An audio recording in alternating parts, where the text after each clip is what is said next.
Our next witness is Mr. David Lifton.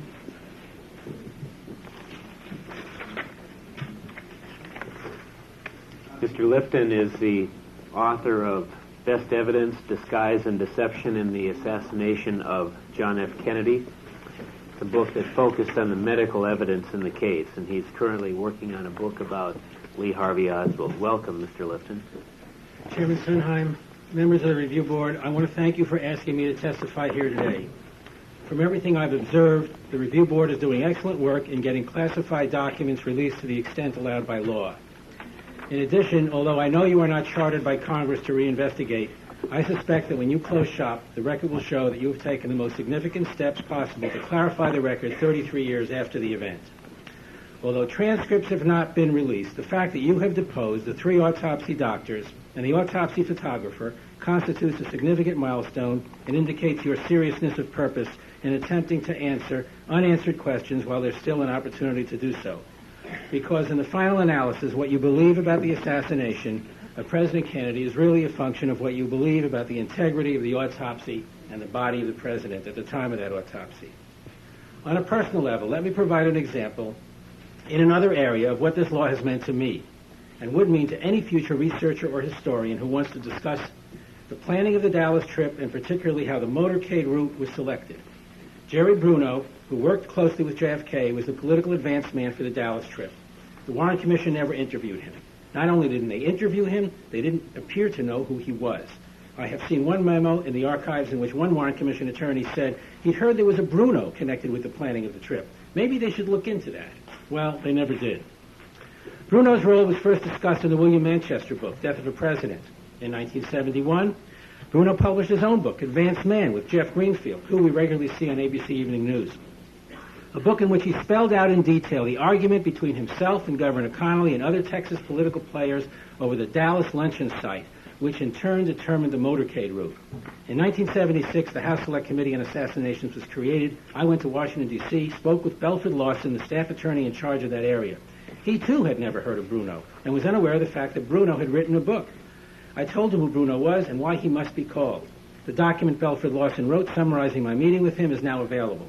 In 1978, Bruno was deposed by the HSCA, but when the HSCA report was released in 1979, the transcript of his testimony was not included in the published documents. In fact, it had been placed under seal for 50 years, which meant it would be available in 2028. 28 years past the millennium. Maybe by that time we'll know whether there's life on Mars. Now, in 1994, as a result of the JFK Act, that transcript is available, and it is immensely important. I'd like you to understand what this law has meant to me in terms of my own time scale. I was 31 years old when I read Bruno's book, 36 years old when I met with HSCA and said, call Bruno, you must call Bruno, 38 years old when he was deposed in a closed-door session, 40 years old when the HSCA report was released, and I found to my chagrin that the Bruno testimony was locked up for 50 years. And then 2 years ago, when I was 54, and because of this law, I was finally able to read Bruno's sworn testimony, for which I believe I was somewhat responsible.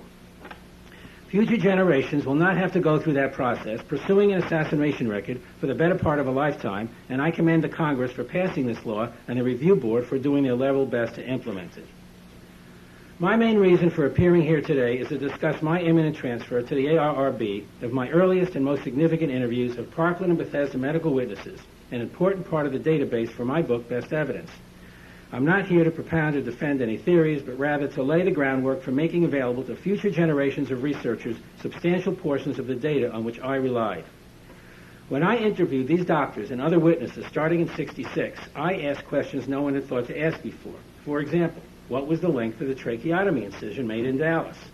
The value of these accounts are that these are the earliest answers on record to these new and significant questions.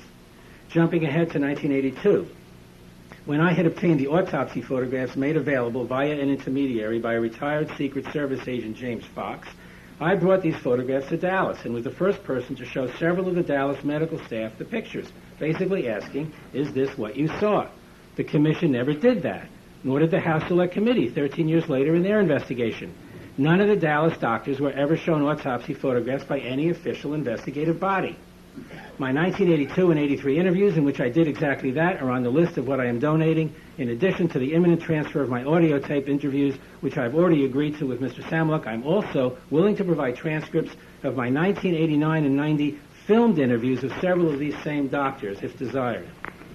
Turning now to the report of the two agents who attended the autopsy, James Siebert and Francis O'Neill. I interviewed Siebert in early November 1966, questioning him about the statement in his FBI report in which he quotes the head pathologist at Bethesda Autopsy, Commander Humes, as saying that it was, quote, apparent that when the president's body was put on the table, there had been, quote, surgery of the head area, namely in the top of the skull, close quote. Siebert said the statement was true. I tape recorded the conversation. I am donating a reference copy of that tape to the ARRB for transfer to the JFK Records collection. And for those concerned with the taping of telephone conversations, this was 30 years ago, when the laws were quite different. And in any event, all statutes have run, and I might add that I only tape record the FBI in cases of national security. I interviewed Commander Humes, the lead autopsy pathologist, on November 2nd, 1966, and November 3rd, 1966, just days after he had been shown the Kennedy autopsy photographs for the first time. I also questioned him about the surgery statement in the Siebert and O'Neill report. Substantial portions of those conversations are printed in my book. I'm donating high-quality reference copies, computer-enhanced, I might add, to the ARRB for transfer to the JFK Records collection. In 1967, I interviewed Godfrey McHugh, Kennedy's Air Force aide, who attended the autopsy. In attempting to develop a chain of possession on the president's body, something the Warren Commission never did, I interviewed the members of the military casket team who transported the Dallas coffin from Andrews Air Force Base to Bethesda Naval Hospital. These include General Philip Wheel, the commandant or the commander of the Military District of Washington, as well as all the members of the team which met Air Force One upon his arrival from Dallas, the same squad, as it turned out, who escorted the body to graveside on Monday, November 25th. The members of the casket team include Hubert Clark, the young sailor from New York, James Leroy Felder, the Army Sergeant from South Carolina, Timothy Cheek from the Marines from Ocala, Florida, Coast Guardsman George Barnum from Lake City, Minnesota, and Army Special 4th Class Douglas Mayfield from San Diego. I even interviewed Lieutenant Byrd, the Army captain whose memory was largely lost by 1967 when he took a bullet in the head in Vietnam, and who I was able to speak with when a nurse brought a telephone to his bedside at the hospital where he was recuperating from his near-fatal wounds. What hospital? John F. Kennedy Hospital in Memphis, Tennessee. None of these men were interviewed by the Commission. Moreover, I am also contributing my copy of Coast Guardsman George Barnum's written report, made in December '63, an account of which has many valuable details, and one that was written because a relative of his who had a distant connection with the Lincoln assassination from a previous generation or two, told young George, write everything down, it may be important someday. Well, it is. Finally, I have brought with me today a very special copy of the Zapruder film of President Kennedy's assassination, and this relates somewhat to what Attorney Bellin was referring to earlier. As everyone knows, the original was an 8mm positive. Copies of that film were immediately made for the FBI and the Secret Service, and within days, Zapruder sold the original to Time Life. Although it was reported at the time that he obtained $25,000 for his film, in fact, the contract, which I provided ARRB, shows he was paid $150,000, and that would be about $500,000 today. I disagree with Bellin, who said it would be $1 million. I had a banker compute this. That's one of the many things we probably would disagree on, is the rate of inflation since 1963. The payments were made in a series of 6 $25,000 payments that occurred shortly after the first of each year through 1968. Despite the substantial price paid for the film, for all rights, it was not exploited by Time Life as a motion picture film, i.e., it was never shown on TV or sold in any documentary form as a moving picture. No newsreels, no TV specials, nothing. Yet one of the most controversial aspects of the film, one never addressed by the Warren Commission, was the violent backward motion of the head depicted on the frames following the fatal shot. What this means has been debated back and forth over the years. Passions run high on both sides. For reasons I never understand, the Warren Commission failed to address the issue. In other words, if we are to believe the record, the Warren Commission apparently didn't notice the very thing which has fueled the assassination debate for 3 decades. And of course, the public didn't even know it was an issue because Time Life chose not to show it as a motion picture film after paying $150,000 for those exclusive rights. I might add, Professor Liebler appeared this morning and put the B.K. Jones report, the fellow from UCLA, on the table here. He's contributing him. Thank you very much, Professor Liebler. We already have that in the archives. That was contributed 15 or 20 years ago with the Rockefeller Commission when that was already submitted to try to explain the backward snap of the head. But anyway, it's being resubmitted, and I suppose there's no real danger in recycling that sort of thing. The film is important for another reason. Because Zapruder was filming through a telephoto lens, some of the frames show the wounds, and so the film constitutes an unusual photographic record of the president's wounds in Dallas. In order to do any work with a Zapruder film, whether about the wounds or about the motions shown, the velocity of the car, etc., the clearest possible copy is required. In commercial production applications, a device known as an optical printer is normally used to copy motion picture film, frame by frame, particularly if blow-ups are to be made. But optical printers are not designed to accept home movies, which are in 8mm format. In 1967, Life sent the film to Manhattan Effects, later called EFX, a New York City film lab, where film technician Moses Weitzman designed a device permitting a high-quality, fully commercial optical printer to accept an 8mm home movie film.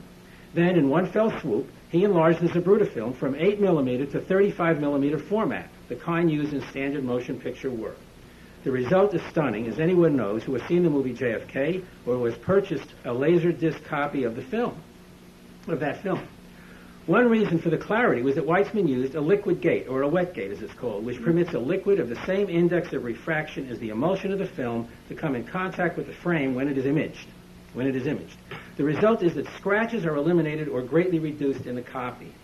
The very best of these 35mm negatives and interpositors were given to the customer, Time Life, and I would hope the review board would attempt to locate these with all resources you have available to you.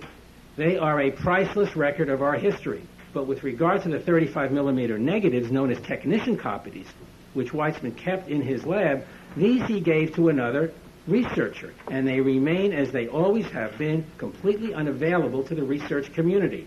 But in 1990, before that transfer took place, I had the opportunity to work with one of these 35mm negatives, the best of the lot, I'm told, one which had been loaned to the producer of the TV show Nova by Weitzman.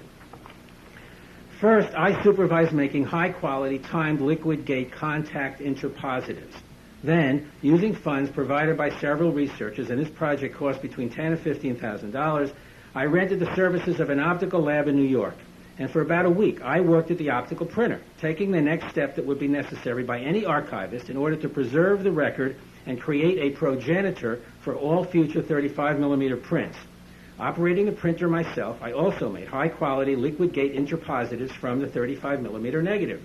Then I made interpositive blow-up sequences directly from that same 35mm intraneg, some focusing on Kennedy, some on Connolly, some on the two Secret Service agents in the front of the car. I'm holding here one of those 35mm interpositives. It's a timed liquid gate contact interpositive, which I am today donating to the ARRB for placement in the JFK Records collection. From this archival item, this 35mm interpositive, it should be possible to make many negative-positive pairs. That is, this 35mm interpositive can be the progenitor of many 35mm internegatives, and they in turn can be used to create 35mm positives, whether they be slides or motion picture film. Although I defer to Moses Weitzman, you can call this item the Lifton interpositive, made from the Weitzman internegative. I cannot overemphasize the high quality of the original Weitzman internegative. One researcher who has worked in this area tells me that although he has bought rights for the film from the Zapruder family, when it comes to actually using pictures for his book, the negative from this interpositive produces positive images that are clearer than he can obtain from the corresponding source item at the National Archives. It does not surprise me that this is the case because Weitzman is a fine technical person, and the internegative he made, which was done in 1967, is certainly equal and probably better than anything made by Life for the FBI or Secret Service back in 63 and 64, and maybe better than anything we made today in 1996, depending upon what has happened to the original film over the intervening decades. With regard to this item, I am donating this negative to the ARRB without any copyright claim whatsoever. This copy has one limitation. The left-hand 20%, the images between the sprocket hole, is not visible, precisely because it was copied on a standard commercial optical printer. Which brings me to my final point. I would like to ask the Zapruder family, i.e. the LMH company, to donate the original Zapruder film to the JFK collection in the National Archives. As mentioned before, they were paid $150,000 from 1963 through 1968, plus the contract indicates additional monies from foreign and other sales. Then, about 1975, Life sold the film back to Zapruder for $1. Then the process started again. The film remained in control of the Zapruder family. Tens of thousands of dollars have been flowing to the Zapruder family every time a significant Kennedy assassination anniversary rolls around, every time any producer or network or broadcast entity wants to do a film on this subject. To the Zapruder family, I ask, when is enough enough? I have been in too many situations where people, serious researchers or producers, could not use this film because they could not afford it. I myself could not use the Zapruder film in the Best Evidence Research video, a serious video dealing with issues pertaining to the autopsy and distributed nationally by Rhino Video via MCA because of the extraordinary $1 per cassette charge that Henry Zapruder, Abe's son, told me sounded about right for a royalty. And so we used a diagram instead. And so I say to the Zapruder family, donate this film to the National Archives, not a copy, but the original. It is the Rosetta Stone for this case, and the issue now is authenticity. If the film has not been tampered with, then it is an accurate record of the wounds, and it is a time clock of the assassination. However, and more importantly, if the film has been tampered with in some way, as many have alleged, and I might add, as I believe, then that matter must be investigated in the future. In short, it represents an assassination record that has to be clarified, and that cannot be done properly by examining a copy. This is the week to do it, Mr. Zapruder. Inscribe yourself in the Book of Life forever. Donate your father's film to the JFK collection at the National Archives. Remove all copyright constraints. It is the right thing to do. I'm now handing over a list of audio interviews I intend to be donating to the archives, plus this film. Again, I want to thank the review board for the work they are doing. I think few people in the public realize the enormous number of documents involved or the complications involved in organizing such a huge database and clearing it for release. Thank you all. Thank you very much, Mr. Lifton. Do you have any questions? Thank you so much for the donations. They're very significant and I think will be very helpful to the interests of the American public. Any questions for Mr. Lifton? Very well. Thank you very much.